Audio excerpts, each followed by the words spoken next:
আজকের পরিস্থিতিতে একটা বিশাল সংগ্রামের পর এবছর আমরা নববর্ষ উদযাপন করছি। আমরা বৈষম্যের বিরুদ্ধে সংগ্রাম করেছি।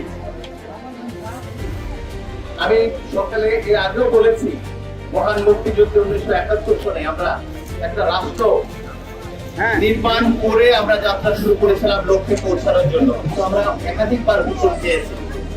এই 24-এর ছাত্র জনতার গণঅভ্যুত্থানের মাধ্যমে আবারও স্বপ্ন জাগ্রত হয়েছে। বাংলা নববর্ষের এই প্রাক্কালে শুরুর দিন সবার প্রতি একটা বিনীত নিবেদন, আমরা সবাই মিলে শুধু জাহাঙ্গীরনগর বিশ্ববিদ্যালয় নয়, গোটা বাংলাদেশে একটি পরিবারের মতো দল মত ধর্ম নির্বিশেষে সবাই বসবাস করব। আমরা যে শান্তি প্রতিষ্ঠা করবার জন্য এই রাষ্ট্রটি আমরা পেয়েছিলাম, আমরা সকলেই অঙ্গীকার আবদ্ধ হয়ে আমরা সকলে মিলে সেই বাংলাদেশ তৈরি করার জন্য যার যা কিছু করা সম্ভব আমরা সবটুকু দিয়ে করবো।